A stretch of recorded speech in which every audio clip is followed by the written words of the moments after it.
रूस और यूक्रेन के बीच 70 दिनों से ज्यादा वक्त से ये युद्ध चल रहा है। महायुद्ध के बीच अब सबकी निगाहें 9 मई पर टिकी हैं। 9 मई को रूस दूसरे विश्व युद्ध की जीत पर विक्ट्री डे मनाता है और इस बार इस विक्ट्री डे मौके पर रूस को लेकर बड़े बड़े दावे हो रहे हैं। क्या है इन दावों की सच्चाई, देखिए इस रिपोर्ट में।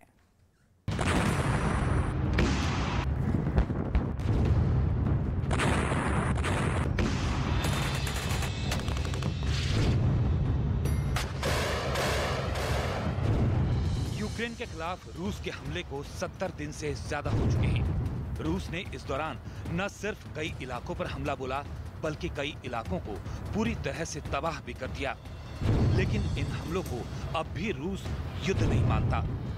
रूस यूक्रेन के खिलाफ इन हमलों को अब तक सिर्फ सैन्य कार्रवाई ही बता रहा है। ऐसे में सवाल ये है कि क्या यूक्रेन के खिलाफ युद्ध अभी बाकी है? क्या असल में 9 मई को रूस यूक्रेन के खिलाफ जंग छेड़ने वाला है? 9 मई को लेकर कई तरह के दावे किए जा रहे हैं। हालांकि रूस इन दावों को न सिर्फ खारिज कर रहा है बल्कि इसे बकवास भी बता रहा है। लेकिन ब्रिटेन की तरफ से लगातार ऐसे दावे किए जा रहे हैं और इसके पक्ष में तर्क भी दिया जा रहा है। एक हफ्ते पहले ही ब्रिटेन के रक्षा मंत्री वेन वॉलेस ने एक रेडियो को दिए इंटरव्यू में कहा था कि रूस 9 मई को विक्ट्री डे परेड में यूक्रेन पर अपनी जीत की घोषणा कर सकता है। हालांकि रूस इस युद्ध में जैसी सफलता की उम्मीद कर रहा था वो उसे अब तक नहीं मिल सकी है। ऐसे में रूस के विक्ट्री डे परेड के दिन पुतिन विश्व के नाजियों के खिलाफ यूक्रेन में अपनी बड़ी सेना उतारने का ऐलान कर सकते हैं। तो सवाल ये है कि 9 मई को आखिर रूस करने क्या वाला है? जानकारों की माने तो 9 मई की विक्ट्री डे परेड के दौरान रूस यूक्रेन पर बड़े हमले का ऐलान कर सकता है। विक्ट्री डे परेड में शामिल 11,000 से अधिक सैनिकों को यूक्रेन में उतार सकता है। यूक्रेन के मारियोपोल पर पूर्ण कब्जे का ऐलान कर सकता है, जिसका ज्यादातर हिस्सा इस वक्त रूस के कब्जे में है। और एक बार फिर रूस कीव में एक बड़ी जंग शुरू कर सकता है।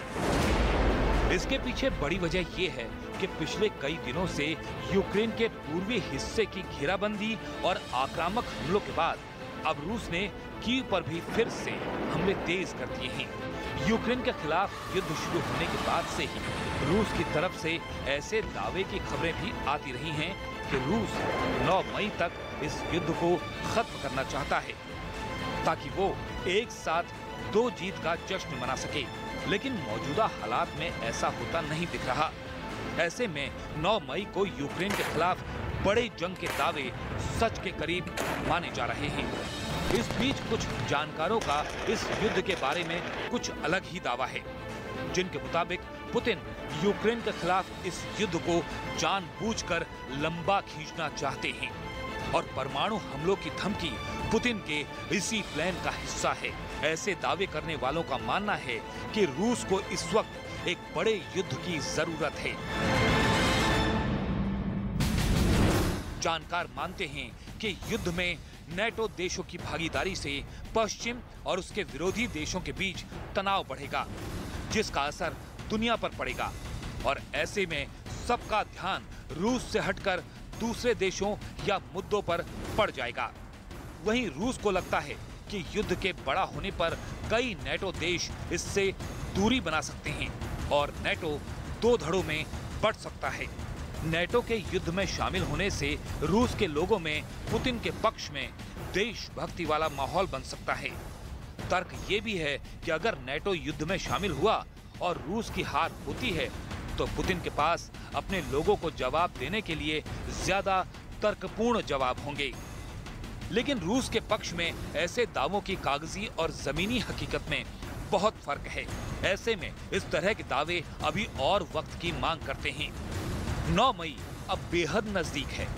पुतिन ये कतई नहीं चाहेंगे कि वो अपने विक्ट्री डे को सिर्फ पुरानी जीत के जश्न तक सीमित रखें, बल्कि वो जरूर चाहेंगे कि वो अपने देश और अपनी सेना को एक नई जीत के सपने तो दिखा ही सकें। ऐसे में 9 मई को लेकर किए जा रहे दावे बेवजह नहीं लगते।